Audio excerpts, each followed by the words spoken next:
y vamos a compartir un mensaje que se titula Si Dios es por nosotros, ¿quién contra nosotros? Voy a invitarles a buscar en la palabra de Dios la carta del apóstol San Pablo a los Romanos, capítulo número 8 y versículo número 31. Un pasaje que es muy conocido, Romanos, capítulo número 8 y versículo número 31.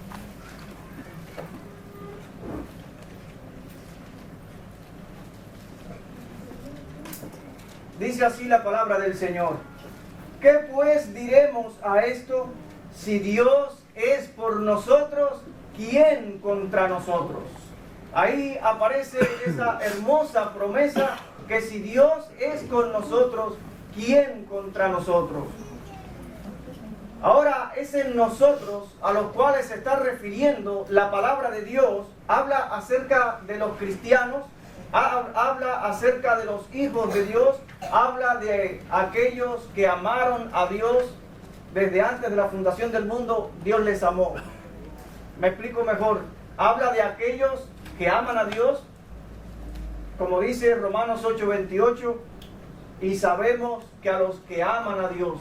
Está hablando ese pasaje y de esos es lo que dice, si Dios es por nosotros, ese grupo de personas, ¿quién contra nosotros?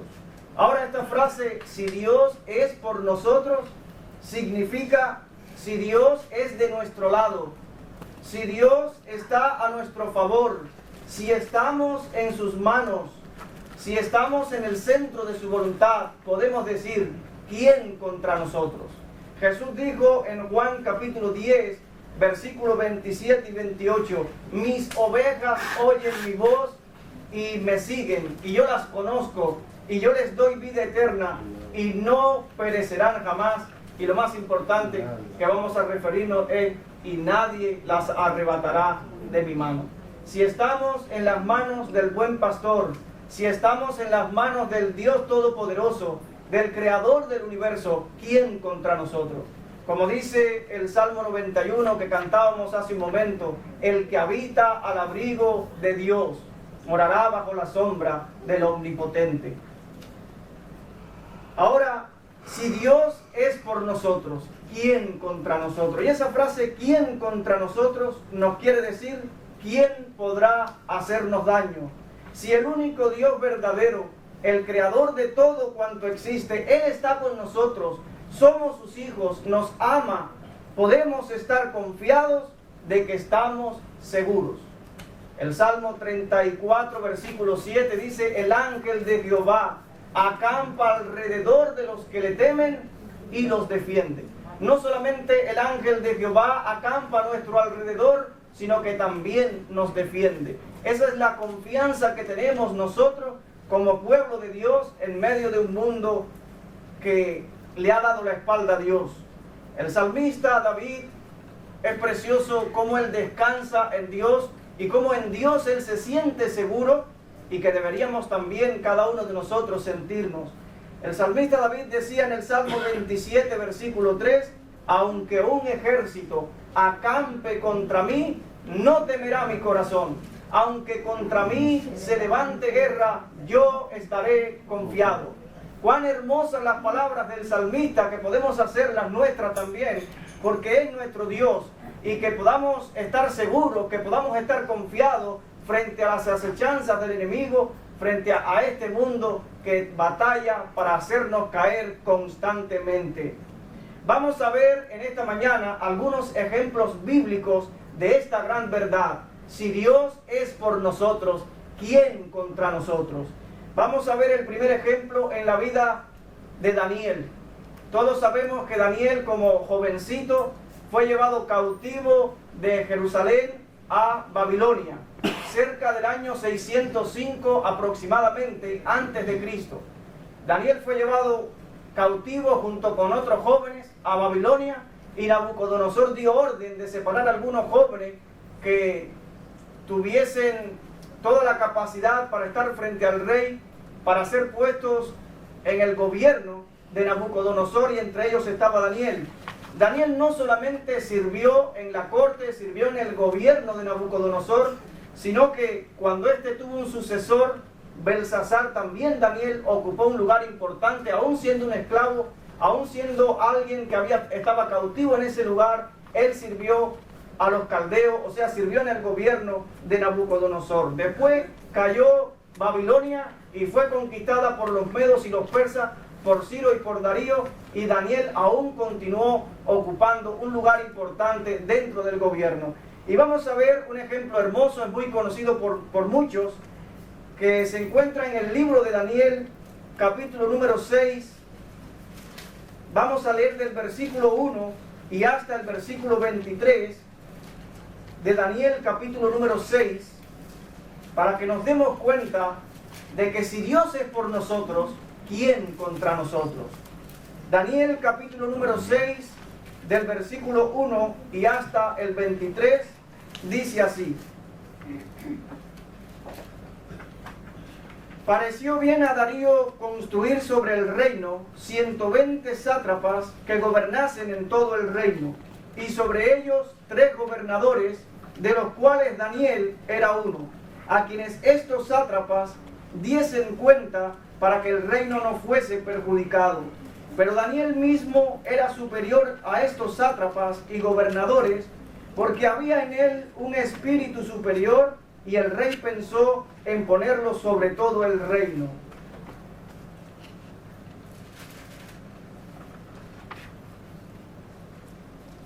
Mas no podía hallar ocasión alguna o falta, porque él era fiel, y ningún vicio ni falta fue hallado en él. Entonces dijeron aquellos hombres: no hallaremos contra este Daniel ocasión alguna para acusarle, si no la hallamos contra la ley, contra él en relación con la ley de su Dios. Entonces estos gobernadores y sátrapas se juntaron delante del rey y le dijeron así: Rey Darío, para siempre vive. Todos los gobernadores del reino, magistrados, sátrapas, príncipes y capitanes, han acordado por consejo que promulgues un edicto real y lo firmes, que cualquiera que en el espacio de 30 días demande petición de cualquier dios u hombre fuera de ti, oh rey, sea echado en el foso de los leones. Ahora, este versículo que acabamos de leer nos dice algo que no es cierto. Ellos llegan delante de Nabucodonosor y le dicen todos, y faltaba Daniel, Daniel no estaba.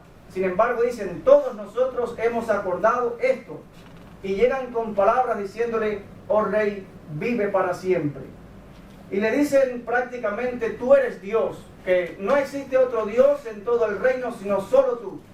Ahora seguimos la historia y dice el versículo 8: ahora, oh rey, confirma el edicto y fírmalo, para que no pueda ser revocado conforme a la ley de Media y de Persia, la cual no puede ser abrogada. Firmó pues el rey Darío el edicto y la prohibición. Cuando Daniel supo que el edicto había sido firmado, entró en su casa y, abiertas las ventanas de su cámara que daban hacia Jerusalén, se arrodillaba 3 veces al día y oraba y daba gracias delante de su Dios, como lo solía hacer antes. Entonces se juntaron aquellos hombres y hallaron a Daniel orando y rogando en presencia de su Dios. Fueron luego ante el rey y le hablaron del edicto real. ¿No has confirmado, edicto, que cualquiera que en el espacio de 30 días pida a cualquier dios u hombre fuera de ti, oh rey, sea echado en el foso de los leones? Respondió el rey diciendo: verdad es, conforme a la ley de Media y de Persia, la cual no puede ser abrogada. Entonces respondieron y dijeron delante del rey: Daniel, que es de los cautivos de Judá, no te respeta a ti, oh rey, ni acata el edicto que confirmaste, sino que 3 veces al día hace su petición. Cuando el rey oyó el asunto, le pesó en gran manera y resolvió librar a Daniel, y hasta la puesta del sol trabajó para librarle. Pero aquellos hombres rodearon al rey y le dijeron: sepas, oh rey, que es ley de Media y de Persia, que ningún edicto u ordenanza que el rey confirme puede ser abrogado. Entonces el rey mandó y trajeron a Daniel y le echaron en el foso de los leones. Y el rey dijo a Daniel: el Dios tuyo, a quien tú continuamente sirves, él te libre. Y fue traída una piedra y puesta sobre la puerta del foso, la cual selló el rey con su anillo y con el anillo de sus príncipes, para que el acuerdo acerca de Daniel no se alterase. Luego el rey se fue a su palacio y se acostó, ayunó. Ni instrumentos de música fueron traídos delante de él, y se le fue el sueño. El rey pues se levantó muy de mañana y fue apresuradamente al foso de los leones, y acercándose al foso llamó a voces a Daniel con voz triste y le dijo: Daniel, siervo del Dios viviente, el Dios tuyo, a quien tú continuamente sirves, ¿te ha podido librar de los leones? Entonces Daniel respondió al rey: oh rey, vive para siempre. Mi Dios envió su ángel. El ángel de Jehová acampa alrededor de los que le temen y los defiende. Mi Dios envió su ángel, el cual cerró la boca de los leones, para que no me hiciesen daño, porque ante él fui hallado inocente, y aún delante de ti, oh rey, no he hecho nada malo. Entonces se alegró el rey en gran manera a causa de él, y mandó sacar a Daniel del foso, y Daniel fue sacado del foso, y ninguna lesión se halló en él, porque había confiado en Dios. Porque había confiado en Dios. Isaías capítulo 26, versículo 3 dice: tú guardarás en completa paz a aquel cuyo pensamiento en ti persevera, porque en ti ha confiado. Cuán hermoso es saber que cuando confiamos en Dios, Dios cuida de nosotros. Él cuida de nosotros. Él tiene cuidado de cada uno de nosotros, y Él nos da la victoria. Porque si Dios es por nosotros, ¿quién contra nosotros?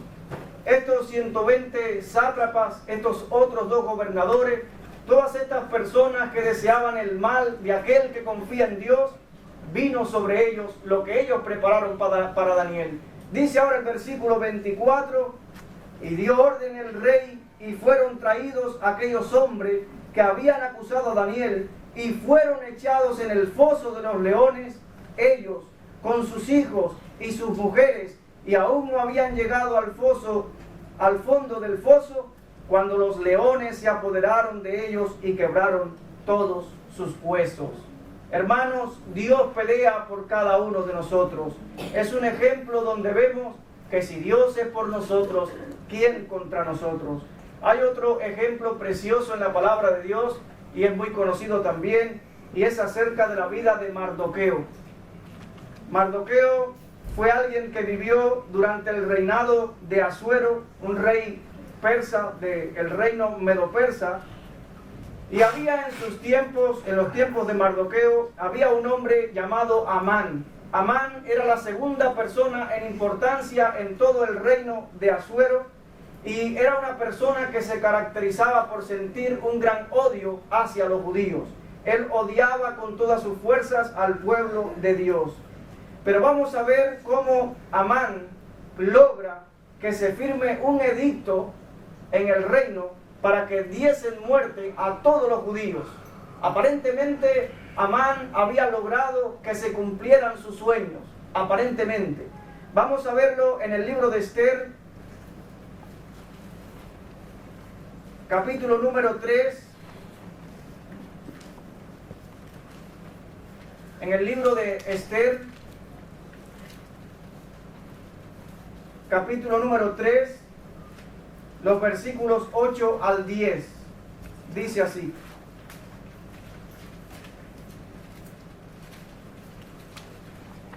Esther, capítulo número 3, del versículo 8 al 10, dice así: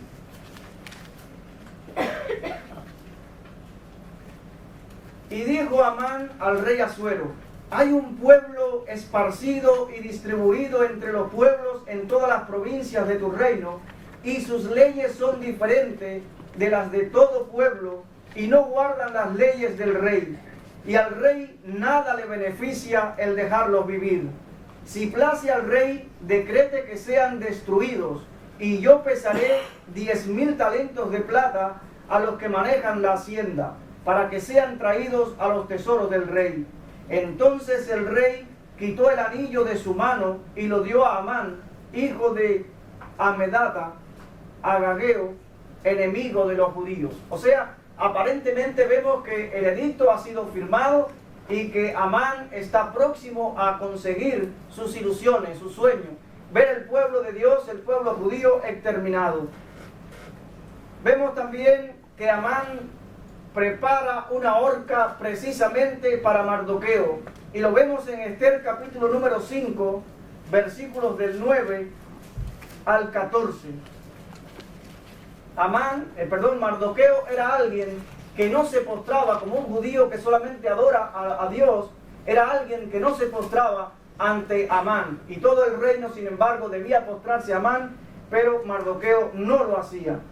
Dice ahora Esther capítulo número 5, versículos 9 al 14, dice: y salió Amán aquel día contento y alegre de corazón, pero cuando vio a Mardoqueo a la puerta del palacio del rey, que no se levantaba ni se movía de su lugar, se llenó de ira contra Mardoqueo. Pero se refrenó Amán y vino a su casa y mandó llamar a sus amigos y a Zeres, su mujer, y le refirió a Amán la gloria de sus riquezas y la multitud de sus hijos y todas las cosas que con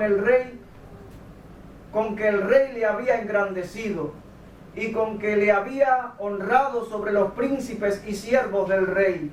Y añadió Amán: también la reina Esther a ninguno hizo venir con el rey al banquete que ella ha dispuesto, sino a mí, y también para mañana estoy convidado por ella con el rey.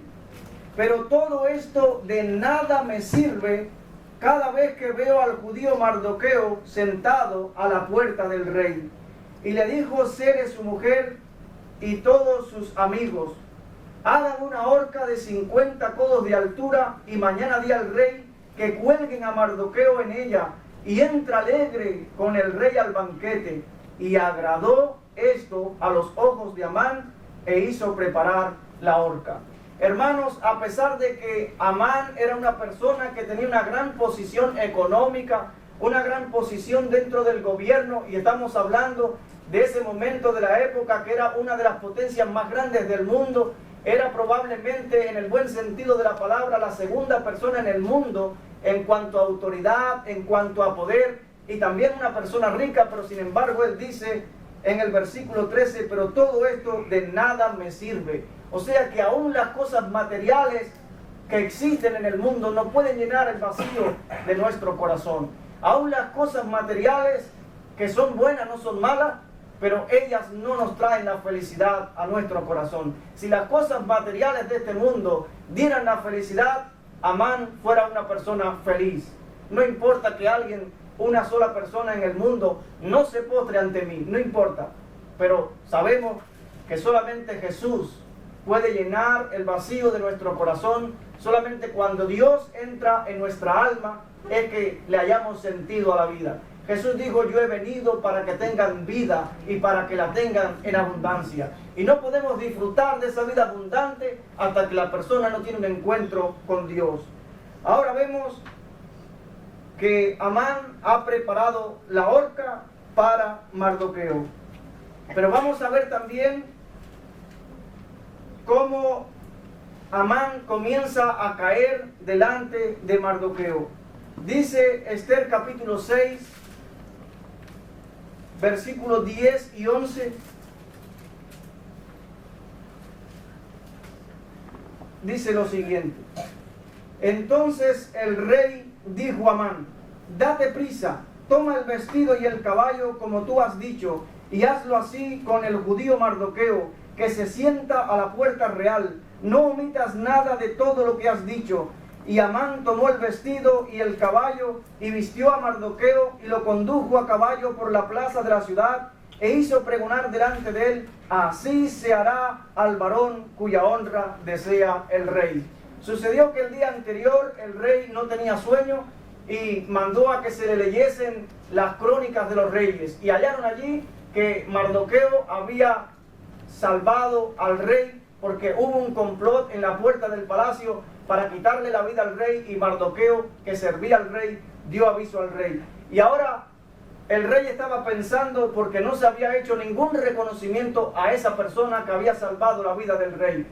Y en eso llega Amán al patio de la casa, el rey lo manda pasar y el rey le hace la pregunta a Amán, diciéndole: ¿qué haremos con aquella persona que el rey desea honrar? Amán pensó que hablaba de sí mismo, que hablaba de él. Él se consideraba la persona más importante ante los ojos del rey. Y dijo: bueno, pues que se tome esa persona, se vista de un vestido del rey, se le coloque la corona del rey, se monte en un caballo real y se conduzca por una de las personas más nobles del palacio, se conduzca por toda la plaza, por toda la ciudad, diciendo: así se hará al hombre cuya honra desea el rey. Y sucedió que esta persona era, por supuesto, Mardoqueo, y el rey le dice: pues corre y haz todo eso que has dicho sin omitir nada a Mardoqueo. Ahora comienza a caer Amán ante Mardoqueo. Vemos también que en la misma horca donde Amán pensaba ahorcar a Mardoqueo, es ahorcado Amán. Vamos a verlo en Esther capítulo número 7, versículo 9, a partir del versículo 9. Dice así Esther capítulo 7, versículo 9. Y dijo Arbona, uno de los eunucos que servía al rey: he aquí en casa de Amán la horca de 50 codos de altura que hizo Amán para Mardoqueo, el cual había hablado bien por el rey. Entonces el rey dijo: colgadlo en ella. Así colgaron a Amán en la horca que él había preparado para Mardoqueo, y se apaciguó la ira del rey. Asimismo, el mismo día el rey Asuero dio a la reina Esther la casa de Amán, enemigo de los judíos, y Mardoqueo vino delante del rey, porque Esther le declaró lo que él era respecto de ella. Y se quitó el rey el anillo que escogió de Amán y lo dio a Mardoqueo, y Esther puso a Mardoqueo sobre la casa de Amán. Así termina la historia de Mardoqueo en el versículo número 3 del capítulo 10, el último versículo del libro de Esther. Dice el último versículo, Esther 10:3: porque Mardoqueo el judío fue el segundo después del rey Asuero, y grande entre los judíos, y estimado por la multitud de sus hermanos, porque procuró el bienestar de su pueblo, y habló paz para todo su linaje. Como, hermanos, vemos una vez más que si Dios es por nosotros, ¿quién contra nosotros? Dios nos da la victoria, Dios pelea por nosotros, y el Dios creador de todo el universo, Él está de nuestro lado, Él está con nosotros, estamos en sus manos. ¿Quién podrá hacernos daño? Tenemos otro ejemplo, y lo vemos en los amigos de Daniel, Mesac, Sadrach y Abednego, cuyos jóvenes no se postraban ante la imagen que Nabucodonosor había ordenado. Cuando sonaran todos los instrumentos de música, toda persona debía postrarse ante aquella imagen de unos 60 codos de altura, de oro, que Nabucodonosor había ordenado construir. Y estos jóvenes niegan a construirse, a postrarse ante esta imagen. El castigo que había era ser echado en un horno ardiendo. Y esta vez, como ellos no lo hicieron, lo calentaron 7 veces más de lo acostumbrado. Y dice la Biblia que aquellas personas que estaban echando a estos jóvenes murieron del vapor, del calor que salía de ese horno. Y a ellos, todos sabemos la historia, no les sucedió nada. Porque Dios cuida de su pueblo. Dios cuida de sus hijos. Él no se ha desentendido de su pueblo. Él cuida de cada uno de sus hijos. Tenemos también como último ejemplo para compartir la vida de Jesús. La Biblia nos dice en Hebreos 2:14: así que por cuanto los hijos participaron de carne y sangre, Él también participó de lo mismo, para destruir por medio de la muerte al que tenía el imperio de la muerte, esto es, al diablo. Es decir, Jesús, el Hijo de Dios, la segunda persona de la Trinidad, se hizo hombre, tomó un cuerpo como el nuestro para destruir por medio de la muerte al que tenía el imperio de la muerte, esto es, al diablo. Ahora imaginemos a Jesús en la cruz del Calvario. Todo su cuerpo ensangrentado. Ahí Jesús, un joven de unos 33 años luchando entre la vida y la muerte. El Hijo de Dios, aquella persona que nunca le hizo un mal a nadie, estaba allí colgando entre el cielo y la tierra. Probablemente el diablo estaría diciendo, aquí hay una gran victoria. Ahora se acabó el Hijo de Dios, ahora se acabó la salvación, ahora voy a ser el vencedor. Pero no sabía que con la muerte de Jesús, Él venció la muerte. Jesús muere, fue sepultado, pero al tercer día Él vence la muerte. Él se levanta triunfal del sepulcro y con su muerte, aquello que parecía una gran derrota se convirtió en las mayores de las victorias. Porque si Dios es por nosotros, ¿quién contra nosotros? Ahora, sabemos también que Jesús desde pequeño fue perseguido. Sin embargo, Dios cuidó de Él. Cuando la muerte de los niños menores de 2 años en Belén, que Herodes mandó a matar. Luego, cuando estaba en la ciudad de Nazaret, que en una sinagoga Jesús leyó el libro del profeta Isaías que dice, el Espíritu del Señor está sobre mí, por cuanto me ha ungido para proclamar las buenas nuevas, etcétera, etcétera. ¿Cómo le llevaron ellos a un monte y le iban a despeñar, le iban a tirar para abajo? Y cómo Dios cuidó de él. Entonces, toda la vida de Jesús es también un ejemplo de que cuando Dios está con nosotros, podemos hacerle frente a todas las cosas de este mundo. Ahora, ¿qué aprendemos de todos estos ejemplos? En primer lugar, no siempre Dios va a cuidar nuestra vida. A través de la historia, muchas personas han dado la vida, o sea, han muerto por causa del Evangelio. Pero aun cuando la muerte nos sorprenda, no significa que Dios nos ha abandonado. Significa que llegó el momento de encontrarnos con Dios. Llegó el momento de que pasemos a estar en la presencia de Dios, donde todo es maravilloso. Porque donde Dios está, todo es maravilloso. La Biblia dice que en su presencia hay plenitud de gozo, delicias a su diestra para siempre. Tenemos que aprender a confiar cada día más en Dios, a abandonarnos completamente en sus brazos, a saber que Él tiene cuidado de nosotros, aún en los momentos más oscuros de la vida, aún en los momentos más difíciles, aún en lo más mínimo, Él cuida de nosotros. La Biblia dice también en Romanos 8:37, antes en todas estas cosas, somos más que vencedores por medio de aquel que nos amó. También aprendemos que la fe nuestra será probada, pero no temamos. Dios está con nosotros. Usted y yo, frente a un mundo que cada vez está más corrompido, más crisis económicas, morales, sociales, espirituales, podemos estar seguros de que Dios está en control y que si Él es por nosotros, nada ni nadie podrá estar en contra nuestra. Que Él les bendiga. Amén.